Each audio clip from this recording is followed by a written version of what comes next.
Ever noticed that little button on the side of your AR-15's upper receiver and wondered, what's that for? That's the forward assist, and it's a feature that most professional militaries that use the platform absolutely swear by. A lot of people think they're just a dusty old relic from the Vietnam era, something that you'd probably never touch unless your rifle is totally caked in mud. But that tiny button can be a lifesaver in the right moment, and it even played a pivotal role in a famous and highly controversial real-world self-defense case. Over the last year or so, I've spent a lot of time shooting the AR platform. I've shot a lot of slick side uppers and mil-spec uppers with forward assists.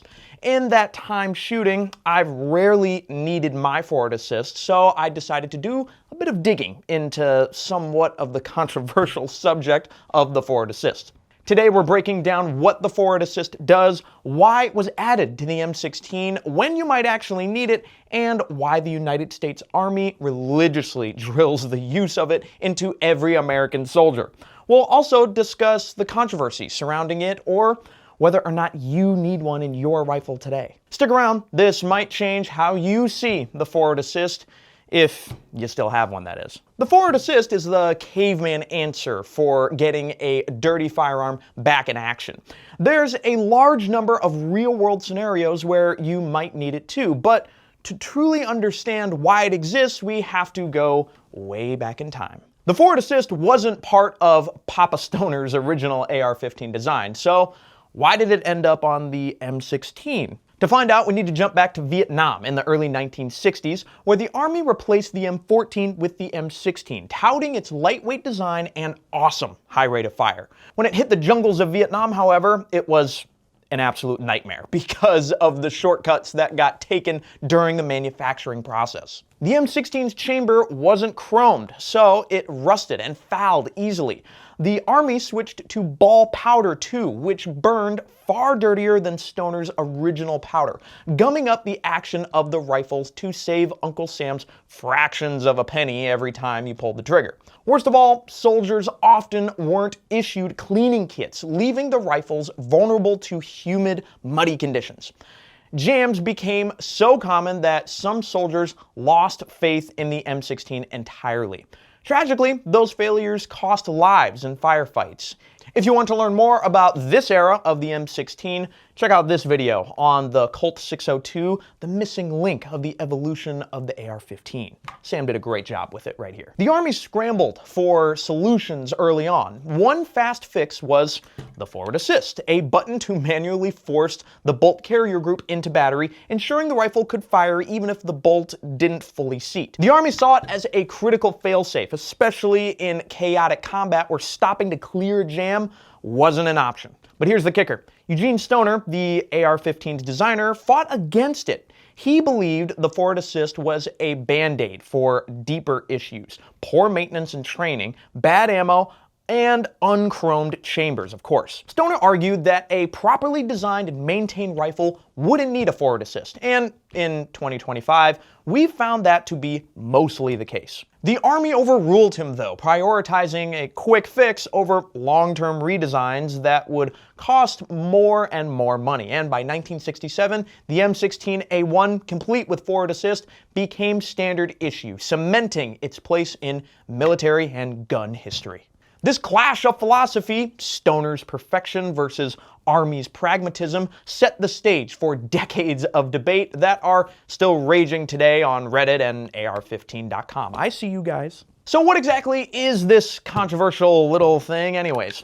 The forward assist is a spring-loaded button on the AR-15 or the M16's upper receiver, usually just behind the ejection port. When you press it, a small pawl, a kind of metal catch, if you will, grabs into the serrated teeth on the side of the bolt carrier group. This punches the bolt forward, forcing it into battery, where the round is fully seated and the rifle is ready to fire.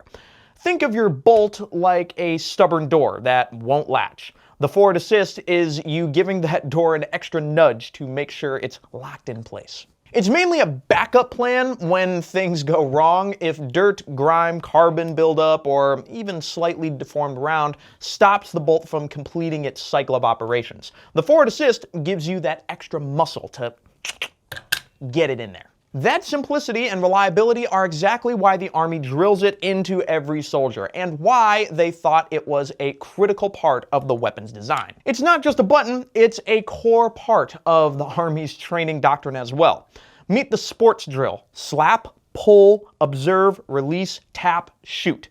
That tap is the forward assist. After every reload, soldiers slap the magazine in, pull the charging handle to chamber around, observe the chamber, release the charging handle, tap the forward assist, and get ready to shoot. It's an old school 6-step ritual drilled into recruits from day one of basic training. I bet there are some of you out there right now watching this that are having flashbacks to your marksman instructor drilling that acronym into your head because, for all those new recruits, it became muscle memory. The Army obsesses over reliability. In a firefight, a jam isn't just a hassle, it can be a death sentence and a critical point of friction in a major operation. The Army trains for worst-case scenarios, and the forward assist is their insurance policy against chaos. It's not about using it every time, it's about knowing you have the caveman option to get your rifle into battery when you need it most. Here's where things get a little spicy, guys. The forward assist has been debated since day one, and even Eugene Stoner, the AR-15's genius designer, was dead set against it. Forcing a bad round into a dirty chamber can turn a minor hiccup into a full-blown disaster. Imagine a round that's slightly bent or chamber cracked with carbon. You hit the forward assist thinking it'll save you, but instead you wedge that round so far in that the bolt jams completely. Now your rifle's a paperweight in the middle of a firefight. Stoner argued that the root problems like poor maintenance or bad ammo should be fixed, not patched with a button that could make things even worse. Critics today echo Stoner's concerns, and they've got the strong case here. Modern AR-15s are light years ahead of those early M16s. Chrome chambers resist rust and fouling as they were originally designed to. Advanced lubricants also exist today, keeping things slick even after hundreds of rounds. High quality, consistent ammo, think of match grade 5.56, makes feeding issues almost non-existent too. For most civilian shooters, jams are a rare nuisance, not a regular problem. Many argue the forward assist is a relic, only useful in extreme conditions like muddy trenches or a desert sandstorm. Scenarios most of us average shooters will never run into. Picture a competitive shooter at a 3-gun match, panicking with a stuck round. They hammer the forward assist, forcing a swollen cartridge so hard it cracks the bolt carrier group, leaving their rifle dead and their score tanked. For those folks, a slick side upper is probably the better choice here. It's going to be lighter, sleeker, and it's one less thing to worry about. But defenders of the forward assist fire back, insisting the button is a vital last resort. In a life or death moment, it's not just a button, it's a lifeline to get your rifle back into the fight. Remember that controversial self-defense shooting I referred to at the beginning of the video? We're talking about Kyle Rittenhouse's encounter with violent attackers during the 2020 protests. During that chaotic night in Kenosha, with crowds closing in, his AR-15 reportedly hit a feeding snag under intense pressure. A quick tap on the forward assist kept his rifle firing when every second counted. Defenders say this is why soldiers, law enforcement, and anyone in high-stakes situations need it. They argue that even modern rifles can fail at times. Maybe a speck of debris sneaks in during a long day at the range, or a cheap round doesn't seat right. In those rare and critical moments, the forward assist can mean the difference between a functioning firearm and a deadly failure. Josh put it bluntly when I was doing research for this video.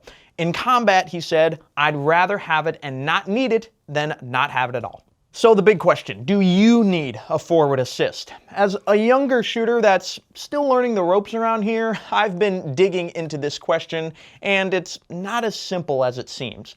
If you're building a do-it-all rifle for harsh conditions, the forward assist is like a fire extinguisher, there if you need it. But if you're optimizing for speed or precision in controlled settings, you might want to skip it. As a younger shooter, I'm torn. Do I go with a mil-spec for reliability, or do I stick with my sleek, modern, slick side?